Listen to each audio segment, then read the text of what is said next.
हर साल मार्केट में हजारों लैपटॉप्स लॉन्च होते हैं।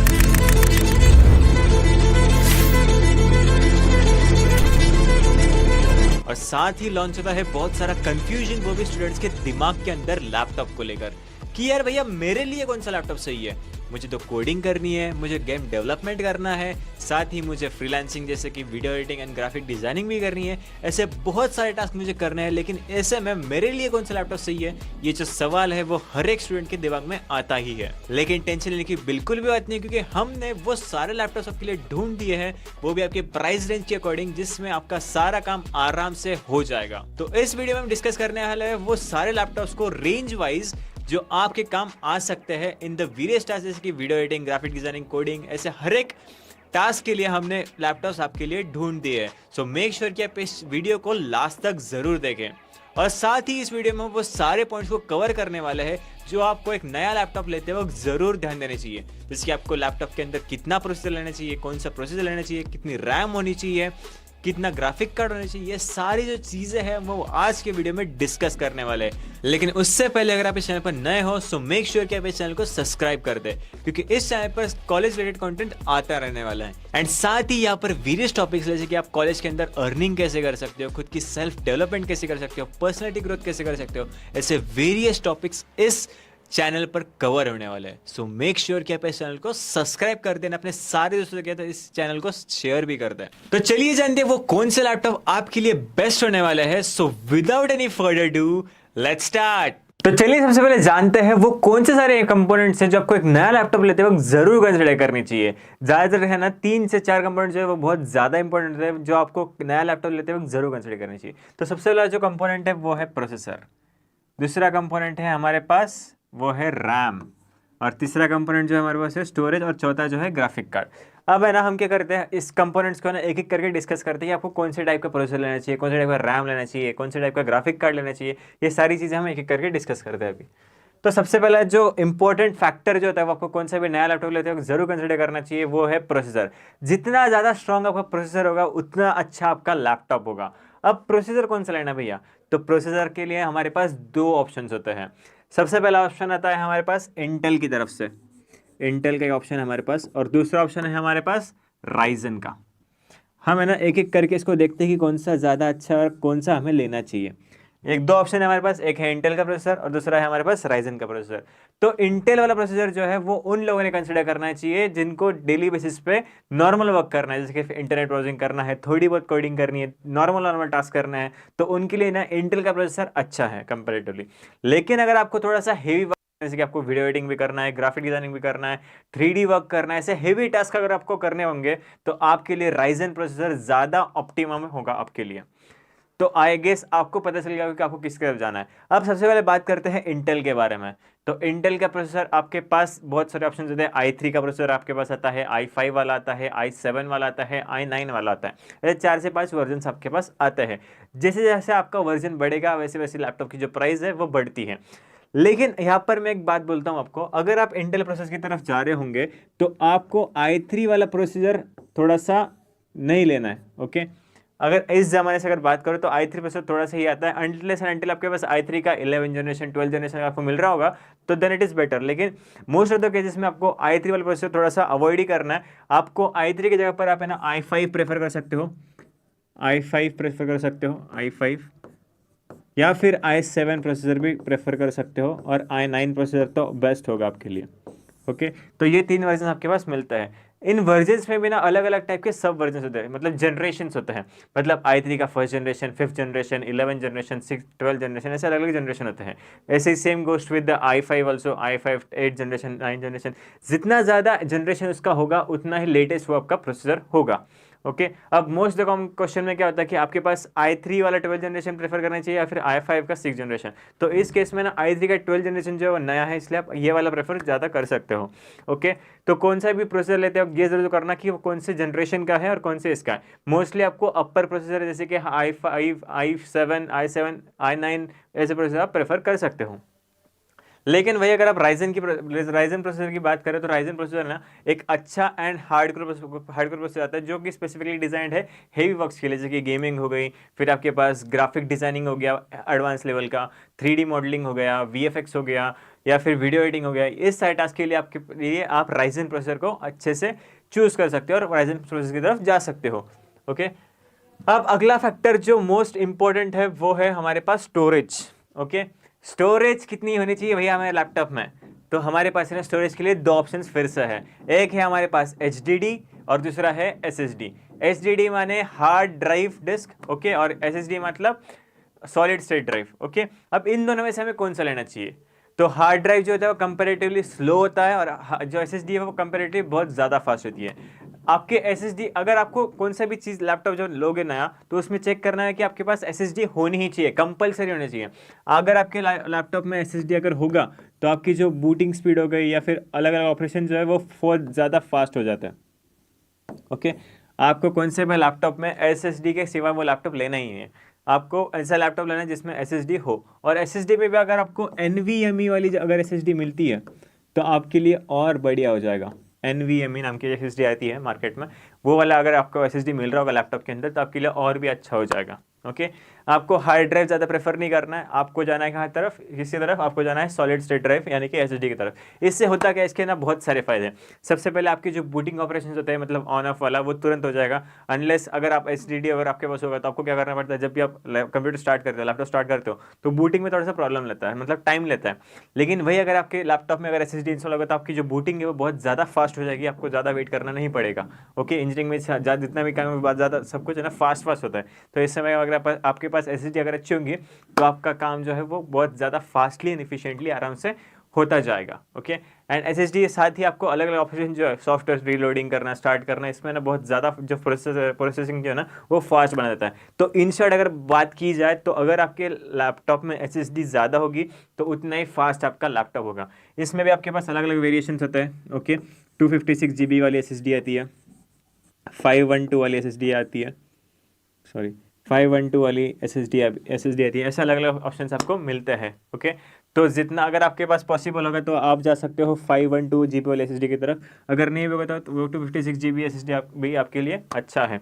आपको अगर ज़्यादा आपके जो काम है वो थोड़ा ज़्यादा एडवांस होगा, मतलब ग्राफिक डिज़ाइनिंग करना है, वीडियो एडिटिंग करना है, ऐसा बहुत ज़्यादा काम अगर हेवी काम होगा तो आप है ना 512 SSD की तरफ जा सकते हो, यही चॉइस आपके लिए अच्छी हो सकती है।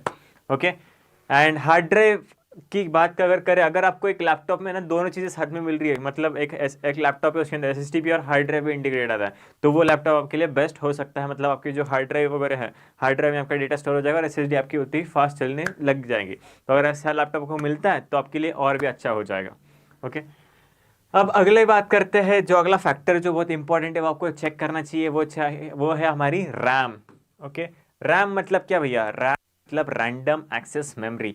ये एक ऐसी टाइप की मेमोरी होती है जिसमें आपकी जो सॉफ्टवेयर वगैरह है वो लोड होते हैं। ओके, जितनी ज़्यादा आपकी रैम हो जाएगी उसकी जो प्रोसेसिंग है आपके वो उतनी ज़्यादा फास्ट हो जाएगा। ओके, मतलब रैम के अंदर एक ऐसी स्पेशल मेमोरी होती है जिसके अंदर है ना आपके सॉफ्टवेयर ना वो लोड होता है, अनलोड होता है, ये सब कुछ चीज़ें जो है वो इसके अंदर टेम्पररी बेसिस पे होते हैं। ओके, अब इसमें भी हमारे पास रैम के पास 3 से 4 ऑप्शन है, 4 GB रैम मिलती है, 8 GB रैम मिलती है और 16 GB की रैम का ऑप्शन हमारे पास होता है। लेकिन इसमें से हमारे लिए कौन सा अच्छा है भैया? तो अगर आपका टास्क एकदम नॉर्मल होगा, मतलब आपको सिर्फ इंटरनेट पे वीडियोस देखना है, नॉर्मल ब्राउजिंग अगर करनी है एंड थोड़ा बहुत एकदम लिटिल बिट कोडिंग करनी है, एकदम कम लेवल पे बोल रहा हूँ, तो आपके लिए 4 GB वाला काम भी आराम से हो जाएगा। ओके, 4 GB आपके लिए पुर जाएगा। लेकिन अगर आप मेरा कहना सुनोगे तो आपको कम से कम मिनिमम 8 GB वाला प्रेफर ज़रूर करना चाहिए। मिनिमम बोल रहा हूँ, मिनिमम आपके पास 8 GB रैम तो होनी चाहिए। इससे क्या है कि एक स्वीट पॉइंट है, आपका जितना भी काम है ना वो एकदम मक्खन की तरह, मतलब आराम से जो काम है वो आपके आराम से हो जाएंगे अगर आपके पास 8 GB वाला रैम अगर होगा तो। इससे अगर ज़्यादा आप अफोर्ड कर सकते हो, जा सकते हो, तो आपके लिए और भी ज़्यादा बेस्ट हो जाएगा। ओके, ये वाली रैम किसको प्रेफर करनी चाहिए? ये वाले सेम उनको प्रेफर करनी चाहिए जिनका काम हेवी होता है। ओके, मतलब उनको एडवांस मशीन लर्निंग करनी है, एडवांस ग्राफिक वाला काम करना है, हार्ड मतलब 3D वर्क करना है, VFX की तरफ जाना है, ऐसा हार्डकोर गेमिंग करनी है, तो इन बच्चों के लिए ना ये वाला जो ऑप्शन है वो बेस्ट होगा। ओके, ये आप ले सकते हो। एंड अगर आपका नॉर्मल काम है, थोड़ा बहुत काम करना है, कोडिंग लिटिल बिट कोडिंग करनी है, अच्छी खासी कोडिंग मीडियम लेवल की, तो आपका ये काम हो जाएगा। डेवलपमेंट करना है तो ये भी आपका काम हो जाएगा, वेब डेवलपमेंट करना है, सॉफ्टवेयर डेवलपमेंट करना है, तो इस समय भी आपका काम इसमें आराम से हो जाएगा। ऐसा नहीं है कि आपका काम अटक जाएगा, हो जाएगा। 8 GB एक मिनिमम वाला अच्छा खासा पॉइंट है, ये वाला भी आप प्रेफर कर सकते हो। एंड अगर आपको हेवी वर्क करना है, जिसकी ग्राफिक डिजाइनिंग हो गया, वीडियो एडिटिंग हो गया, 3D वर्क, गेमिंग वगैरह करना होगा, हार्डकोर डिजाइनिंग स्किल्स वगैरह जो कुछ भी है, तो इसके लिए आप 16 GB वाला प्रेफर कर सकते हो। तो चलिए आगे बढ़ते हैं। अगला जो हमारे पास फैक्टर है वो है ग्राफिक कार्ड। ओके, अब ग्राफिक कार्ड हर एक यूजर के लिए होना ही चाहिए, ऐसा कुछ कंपलसरी नहीं है। अगर आपको हेवी वर्क करने, जैसे कि मैं फिर से बोल रहा हूँ, तो आपके सिस्टम में ना ग्राफिक कार्ड होना ही चाहिए। और मोस्ट केसेस में क्या होता है, आपका जो लैपटॉप उसके अंदर इंटीग्रेटेड ग्राफिक कार्ड आता ही है। तो ग्राफिक कार्ड के पास हमारे पास दो ऑप्शन है, एक है डेडिकेटेड ग्राफिक कार्ड, दूसरा है हमारे पास इंटीग्रेटेड ग्राफिक कार्ड। जो डेडिकेटेड वाला ग्राफिक कार्ड होता है वो आपको मोस्टली पीसीज के अंदर देखने मिलता है, जो कस्टम पीसीज होते हैं, जिसके अंदर एक डेडिकेटेड ग्राफिक कार्ड इंस्टॉल करते हैं, और कुछ कुछ लैपटॉप्स में भी इसका अलग डेडिकेटेड ग्राफिक कार्ड में मिलता है। लेकिन मोस्टली अगर देखा जाए तो उसके अंदर आपको इंटीग्रेटेड ग्राफिक कार्ड ही मिलते हैं। ओके, तो अगर आपका हेवी वर्क करना है, मतलब गेमिंग करना है, एक हाई लेवल पे वीएफएक्स वर्क करना है, तो आपके सिस्टम में ग्राफिक कार्ड होना बहुत ज़्यादा कंपलसरी बनता है। मैं यहाँ पर लिख देता हूँ जिनको प्रेफर करना चाहिए। अगर आप गेमर हो, ओके, हाई लेवल गेमर हो, या फिर डिज़ाइनर हो, ओके, डिज़ाइनर में भी आप अगर 3D डिज़ाइनर बोल रहा हूँ, 3D वगैरह हो गए, 3D डिज़ाइनर अगर आप कर रहे होंगे, एनिमेशन कर रहे होंगे, एनिमेशन हो गया, या फिर आप वीएफएक्स कर रहे हो, ओके, ये ऐसी अगर चीज़ें आप कर रहे होंगे तो आपके लिए एडवांस वीडियो एडिटिंग भी कर रहे होंगे, बेसिकली एडवांस वीडियो एडिटिंग अगर आप कर रहे होंगे, अगर आप ये सारे टास्क अगर कर रहे होंगे, तो आपको है ना ग्राफिक कार्ड आपके इसमें कंपल्सन होना चाहिए। ओके, कंपल्सरी अगर आप ये टास्क कर रहे होंगे तो आपके पास ग्राफिक कार्ड आपके सिस्टम में होना ही चाहिए। ओके, अब आगे बढ़ते हैं। अब ग्राफिक कार्ड में भी हमारे पास 2-3 ऑप्शन होते हैं। एक होता है GTX वाला ग्राफिक कार्ड होता है, RTX वाला ग्राफिक कार्ड होता है। तो आपको RTX वाला ग्राफिक कार्ड ज़्यादा प्रेफर करना चाहिए। ओके, अब आगे बढ़ते हैं। हमारे पास जो है आपके लिए एक स्पेशल गिफ्ट है। ओके, हमने क्या किया है आपके लिए ना, स्पेशली जितने भी लैपटॉप्स है वो है ना प्राइस सेगमेंट के हिसाब से अलग अलग तरीके से आपको है ना एक शीट के फॉर्मेट में आपको प्रोवाइड कर रहे हैं। ओके, तो सबसे पहले आप जैसे स्क्रीन पर देख सकते हो, जैसे कि आपको क्या मिल रहा है, फिर लैपटॉप्स मिल रहा है। ओके, लैपटॉप्स के बाद में उसके फीचर्स जो है वो भी आपको यहाँ पर देखने मिल रहा है। एक अच्छा खासा टेबल जो आपको देखने मिल रहा है, इसके लिए बहुत ज़्यादा मेहनत लगी है बच्चों। तो आई होप आप इस वीडियो को लाइक कर दे, कमेंट कर दे, अपने सारे उसका शेयर कर दे, क्योंकि इस शीट से ना आपको बहुत ज़्यादा फायदा होने वाला। ओके, मैं बोलता आपको कैसे होने वाला। तो सबसे पहले अगर आप देख रहे होंगे तो ये जो शीट है वो किसकी है, लैपटॉप अंडर 35 की है। मतलब 35,000 के आसपास अगर आपका बजट होगा तो then you can go for this laptop, क्योंकि ये एक one of the best choices है इस प्राइस सेगमेंट के अंदर। ओके, तो सबसे पहले लैपटॉप जो हमारे पास है वो है HP का laptop 14S। HP laptop 14S हमारे पास ऑप्शन है। ओके, अब सबसे पहले इसकी ये देखते हैं प्राइस कितना है इसका। तो प्राइस आपको मिलता है समथिंग अराउंड 34,000 के पास, इसके आसपास इसकी प्राइस है। एक मिनट, हाँ, तो अगर प्राइस की बात करें तो कितना है, 34,000 इसकी प्राइस है। ओके, 34,000 के आसपास यार लैपटॉप आपको देखने मिलता है।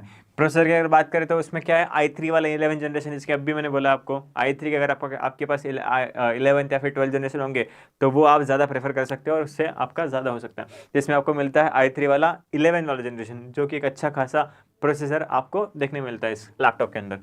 उसके बाद में अगर देखें डिस्प्ले के बारे में, तो डिस्प्ले हमारे पास 14 इंच का है। ओके, 14 इंच का लैपटॉप छोटा होता है, अच्छा खासा पोर्टेबल होता है। पोर्टेबिलिटी के मामले में ये लैपटॉप बहुत ज़्यादा अच्छा है। ओके, मतलब कहीं पर भी डालकर, लैपटॉप में डालकर, बैग में डालकर अच्छे से कैरी कर सकते हो, कुछ भी झंझट नहीं है हेवी काम करने का। ओके, लैपटॉप इधर लेके घूमने का। तो ये एक अच्छा खासा ऑप्शन है। कैमरा भी 720p का, 720 पिक्सल्स का एक अच्छा कैमरा मिलता है आपको। ओके, बाद में अगर रैम की अगर बात करें तो रैम कितनी, इसमें 8 GB की रैम आपको देखने मिलती है। 8 GB का रैम आपको यहाँ पर है। स्टोरेज की बात करें तो 512 वाली Gen 3 वाली SSD है, जो कि एक अच्छा खासा ऑप्शन बनाती है। 512 GB की SSD मिल रही है इसके अंदर आपको, तो ये एक अच्छा खासा ऑप्शन आपके लिए हो सकता है। बाद में वेट भी अच्छा खासा है, वेट छोटा सा है, 1.46 kg, एक मिनिमल लाइट वेट लैपटॉप है, इतना नॉर्मल लैपटॉप्स को होता ही है। साथ ही आपको USB टाइप के जो कार्ड्स है वो मिल रहे हैं, USB टाइप C वाला एक पोर्ट मिलता है, 2 USB पोर्ट्स मिल रहा है, 1 HDMI पोर्ट मिल रहा है, तो अच्छा खासा है। बैटरी वही आपको 14 वॉट्स की मिल रही है। तो या these are the features of this laptop. इसके अंदर आपको इंटीग्रेटेड ग्राफिक कार्ड भी मिल रहा है। Okay, which is one of the good option for you. Okay, अगला लैपटॉप हमारे पास है एसर का Aspire 3 लैपटॉप। ओके, 33,000 इसकी प्राइस है समथिंग। यहाँ पर आपको क्या मिल रहा है, यहाँ पर आपको इंटेल वाला प्रोसेसर मिल रहा है, लेकिन यहाँ पर आपको राइजन वाला प्रोसेसर मिल रहा है। ओके, AMD राइजन प्रोसेसर आपको यहाँ पर मिल रहा है। ओके, राइजन 5 वाला प्रोसेसर है। जो कि एक अच्छा लैपटॉप, अच्छा खासा लैपटॉप अगर आप एडवांस चीज़ें के लिए प्रेफर करना चाहते हो तो ये ऑप्शन आपके लिए इस प्राइस सेगमेंट के अंदर अच्छा खासा ऑप्शन आपके लिए हो सकता है। ओके, अगर साथ ही अगर बात करें 15.6 की एक बड़ी स्क्रीन आपको देखने मिलती है। ओके, इससे कंपेरेटिवली वो उसकी स्क्रीन जो है वो बड़ी होंगी। ओके, एंड 720 पिक्सल का कैमरा है आपके पास, उसके विद द प्राइवेसी सेटर, एक शटर भी उसके अंदर आपको मिल रहा है। ओके, 8 GB की रैम इसके अंदर आपको देखने मिल रही है। 8 GB RAM is one of the best option for you. Okay, साथ ही 512 की एसएसडी हमारे पास, एसएसडी भी अच्छी खासी है 512 वाली, एनवीएमई मिल रही है, जैसे अभी मैंने बताया आपको एनवीएमई आप प्रेफर कर सकते हो। तो ये वाला ऑप्शन आपके प्लेस का पास बहुत ज़्यादा अच्छा हो सकता है। ओके, थोड़ा सा हेवी है लैपटॉप 1.78 kg, लेकिन या ओके पोर्टेबल है, आराम से कैरी आराम से आप कर सकते हो। बाद में अगर बात करें तो 2 USB पोर्ट्स आपके यहाँ पर आपको देखने मिल रहे हैं, और साथ ही USB का रिवर्सेबल टाइप सी वाला कनेक्टर है, और AMD का ग्राफिक कार्ड आपको अंदर से मिलता है, एक छोटा सा इंटीग्रेटेड वाला। Okay, so this is also a good option. अगर आप इसके राइजन प्रोसेसर की तरफ जाते हो तो ये वाला ऑप्शन आपके पास बहुत अच्छा खासा है। एंड दूसरा आगे कर देखें तो तीसरा हमारा ऑप्शन जो हमारे पास है वो है लेनोवो का IdeaPad slim 3, which is also one of the best option for you. Okay, 33,000 के आसपास इसका प्राइस है। यहाँ पर आपको क्या मिल रहा है, यहाँ पर आपको i3 का 12 जनरेशन मिल रहा है। ओके, यहाँ पर आपको i3 का 11 जनरेशन मिल रहा है, लेकिन वहाँ पर आपको i3 का 12 जनरेशन मिल रहा है। ओके, साथ ही अगर बात करें 720 पिक्सल्स का कैमरा है, शटर वगैरह है, एंड 15.6 इंच की, मतलब इसका साइज एंड इसका साइज आपको सेम मिल रहा है, थोड़ा सा बड़ा 15.6 इंचेस का डिस्प्ले यहाँ पर आपको देखने मिलता है। ओके, लेकिन यहाँ पर जो है ना वहाँ पर SSD थोड़ी सी कम है, 256 GB की है। ओके, Gen 4 वाली SSD है, थोड़ा सा कम है इससे कंपेरेटिवली, एंड 8 GB की यहाँ पर आपको रैम मिल रही है, लेकिन यहाँ पर आपको एक्सपांडेबल का ऑप्शन मिलता है। अब एक्सपांडेबल इन द सेंस क्या होता है, तो अगर आपके पास एक एक्सपांडेबल का ऑप्शन होगा तो आप फ्यूचर में क्या कर सकते हो, तो आपकी जो रैम है वो इंक्रीज कर सकते हो बेसिकली। ओके, आपके पास एक ऑप्शन मिलता है, और इंक्रीज कहाँ तक कर सकते हो, 16 GB तक, मतलब 16 GB तक आप आपकी जो रैम है वो बढ़ा सकते हो। बाद में स्टीरियो स्पीकर्स आपको मिल रहा है, यहाँ पर विंडोज 11 है, 1.62 kg का इसका वेट है। ओके, बाकी इसके सारे फीचर्स आप यहाँ पर पढ़ सकते हो। सो अगर मेरा बेस्ट अगर बोलूँ इस प्राइस सेगमेंट के अंदर तो आपको ये वाला लैपटॉप बहुत अच्छा जाएगा। ओके, राइजन प्रोसेसर आप इसे कंसिडर कर सकते हो। बाकी आपकी अगली इच्छा आपकी है कि आपको कौन सा कंसिडर करना है। बाद में अगर बात करें तो लैपटॉप्स अंडर 45 के है, एक बड़ी लिस्ट आप देख सकते हो। ओके, बहुत मेहनत लगी ये लिस्ट आपको हमें बनाने को। ओके, तो मेक श्योर कि आप इसका बहुत ज़्यादा फ़ायदा लें। ओके, ये आपको बहुत ज़्यादा हेल्प करने वाला है। ओके, तो सबसे पहले अगर देखें तो लैपटॉप 45,000 के अंदर ये 37,000 वाला लैपटॉप आपको प्राइस मिल रहा है, एक लैपटॉप मिल रहा है। HP का लैपटॉप 15S है, इसके स्पेसिफिकेशन अच्छे खासे आपको 16 GB वाली रैम यहाँ पर एक्सपांड कर सकते हो, 8 GB की डेडिकेटेड रैम है आपको यहाँ पे पास। साथ ही स्टोरेज 512 GB की SSD मिल रही है। ओके, 512 GB की SSD बहुत अच्छी खासी है। साथ ही फीचर्स आपको बहुत ज़्यादा मिल रहे हैं। ओके, बैटरी बैकअप भी 4 से 5 घंटे का है। वेट थोड़ा सा हेवी 1.69 के आसपास, लेकिन एक अच्छा खासा ऑप्शन आपके लिए हो सकता है। बाद में अगर आप बात कर रहे होंगे, अगर आपको थोड़ा सा गेमिंग की तरफ जाना है, गेमिंग का वाला लैपटॉप बता दो हमें कौन सा अच्छा है, तो गेमिंग के लिए आपके पास ये वाला जो MSI का ऑप्शन है, ये एक बहुत अच्छा खासा ऑप्शन है आपके पास। MSI का GF63 है, 46,000 के आसपास इसकी प्राइस होती है। ओके, i5 का 11 जनरेशन मिल रहा है आपको, प्रोसेसर देख रहे हो i5 वाला 11 वाला जनरेशन, जो कि एक अच्छा खासा तगड़ा प्रोसेसर है। ओके, 15.7 इंच की स्क्रीन आपको देखने मिलती है, बड़ा है स्क्रीन। ओके, 4 GB वाला NVIDIA का GTX वाला ग्राफिक कार्ड है, GTX 1650, जो कि अच्छा खासा ग्राफिक कार्ड है बच्चों। ओके, 4 GB वाला है। एंड साथ ही बात करें अगर 720 का, हमारे पास यहाँ पर एक कैमरा भी मिलता है जो यहाँ पर लैपटॉप के अंदर आता है। बाद में 8 GB वाली DDR4 रैम है, जो कि 64 GB तक आप एक्सपांड कर सकते हो। देख रहे हो, 8 GB से डायरेक्टली 64 GB तक आप उसको एक्सपांड कर सकते हो, इतना बड़ा ऑप्शन आपके पास है। सो गेमिंग के अंदर ये वाला का ऑप्शन बहुत ज़्यादा अच्छा है इस प्राइस सेगमेंट के अंदर। बाकी फीचर्स आप यहाँ पर पढ़ सकते हो। आगे अगर देखें तो ये लैपटॉप्स अंडर 55K भी हमारे पास है, यहाँ पर भी बहुत अच्छे खासे ऑप्शन है हमारे पास। लेनोवो का आइडियापैड गेमिंग 3 भी एक बहुत अच्छा ऑप्शन है। ओके, पर्सनली इसे यूज़ कर रहा हूँ, बहुत अच्छा खासा ऑप्शन है। अच्छा, आगे अगर बात करें तो फिर ये भी लैपटॉप अंदर 55 के है, और लैपटॉप अंदर 75 के भी हमारे पास यहाँ पर है। इसमें भी आपके पास एप्पल का मैकबुक एयर आपको मिलता है 75,000 से 80,000 के आसपास। उसके अंदर आपको एप्पल की M1 चिप देखने मिलती है। ये भी अच्छा खासा लैपटॉप है। ओके, मतलब आपको अगर ये करना है, गेमिंग अगर नहीं करनी होगी ना, एंड हेवी टास्क करना है, इसकी वीडियो एडिटिंग करना है, ये करना है, तो इसके लिए एप्पल वाला ये भी जो है, ये भी बहुत अच्छा खासा पीस आपको देखने मिलता है। ओके, 8 GB वाली रैम है, नॉन एक्सपांडेबल 256 GB का SSD, जो कि एप्पल के लिए बहुत अच्छा खासा है। ओके, तो ये जो शीट है, यहाँ और भी ऑप्शन हमारे पास है, मतलब एक अच्छी खासी शीट है। ओके, तो ये आपको मिल जाएगी हमारी डिस्क्रिप्शन बॉक्स के अंदर। ओके, बहुत ज़्यादा मेहनत लगी है, मैं आपको बोल देता हूँ इसके अंदर क्या क्या है। तो यहाँ पर प्रोसेसर ये सब चीज़ें हमने इंक्लूड की है, और ये शीट है। ओके, यहाँ पर आपको दिल रहा है 35,000 के अंदर के लैपटॉप यहाँ पर है, साथ ही 45,000 के अंदर के भी है, 55,000 के अंदर के भी है, बाद में ये भी 55,000 के अंदर का है, और 75,000 के अंदर की भी आपको देखने मिलता है। ओके, सो ये शीट आपको कहाँ मिलेगी? ये शीट मिल जाएगी इस वीडियो के डिस्क्रिप्शन बॉक्स में। ओके, साथ ही अगर डिस्क्रिप्शन बॉक्स में अगर नहीं मिलता है तो पिन कमेंट जो मिलता है फर्स्ट वाला, वहाँ पर भी आपको ये शीट आराम से मिल जाएगी।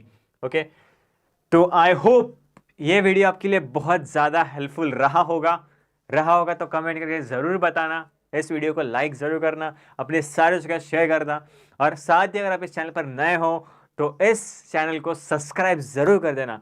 आपका जो ये लाइक करने का वगैरह, तो इससे हमें बहुत ज़्यादा मोटिवेशन मिलता है, ऐसे इन्फॉर्मेटिव वीडियोस हम आपके लिए लाते रहेंगे। ओके, साथ ही अगर आप इस चैनल पर नए हो तो मेक श्योर कि आप इस चैनल को सब्सक्राइब कर दो, क्योंकि इस चैनल पर ना कॉलेज रिलेटेड जो कंटेंट है वो बहुत ज़्यादा आने वाला है। यहाँ पर हमें ना various wide range of topic यहाँ पर कवर करने वाले हैं, जैसे कि आपको कॉलेज लाइफ में क्या करना होता है, कॉलेज में आपको रोड मैप के फॉलो करना है फर्स्ट ईयर से फोर्थ ईयर तक, बाद में आप सोसाइटीज़ में कैसे जा सकते हो, कम्युनिकेशन स्किल्स खुद के ऊपर कैसे बढ़ा सकते हो, साथ ही आप कॉलेज के अंदर फीस कैसे खुद की भर सकते हो, पैसे कैसे अर्न कर सकते हो, ऐसे वैरायटी ऑफ टॉपिक जो है इस चैनल पर आने वाले हैं। सो मेक श्योर कि आप इस चैनल को सब्सक्राइब करके रखें। ओके, एंड ये वीडियो अगर आपको हेल्पफुल लगा होगा तो ज़रूर इस वीडियो को लाइक करना, अपने सारे दोस्तों के साथ ज़रूर शेयर करना। ये जो PDF है आपको हमारे डिस्क्रिप्शन बॉक्स में मिल जाएगी, इसे डाउनलोड करना अच्छे से। डाउनलोड करने के बाद ज़रूर एक बार खोल के अच्छे से देखना चाहिए, तो आप इसको प्रिंट निकाल रहे हो, उसके बाद में आपको क्या करना है, आप देख सकते हो कि आपके लिए कौन सा लैपटॉप अच्छा रहेगा। ओके, एंड एक पर्सनल सेशन आपको रहेगा। अगर आप लैपटॉप खरीद रहे हो तो आप है ना लैपटॉप ऑनलाइन मत खरीदो, ऑनलाइन की जगह पर आपको प्रेफर करना है ऑफलाइन जाना। ओके, आपको लैपटॉप ऑफलाइन खरीदना अच्छा जाएगा। ओके, इससे होता क्या है ना, मैं आपको बता देता हूँ।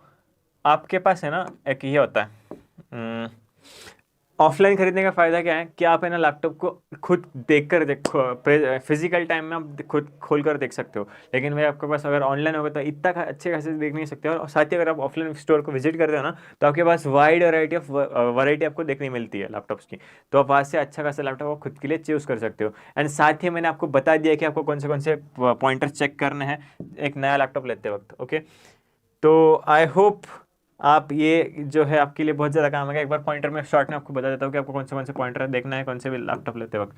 तो सबसे पहले आपको रैम कंसिडर करनी है उसकी, रैम के बाद में आपको कंसिडर करना है प्रोसेसर के बाद में कंसिडर करना है आपको graphic card, and graphic card के बाद में सबसे लास्ट चीज़ जो है वो है उसकी स्टोरेज कितनी है, उसमें SSD है या नहीं। ये जो 3-4 फैक्टर है वो आपको कंसिडर करना है। ओके, सो आई होप ये वीडियो आपको पसंद आएगा तो लाइक ज़रूर करना, अपने सारे शेयर करना। तो चलिए मिलते हैं ऐसा इन्फॉर्मेटिव वीडियो में, तब तक के लिए बाय बाय।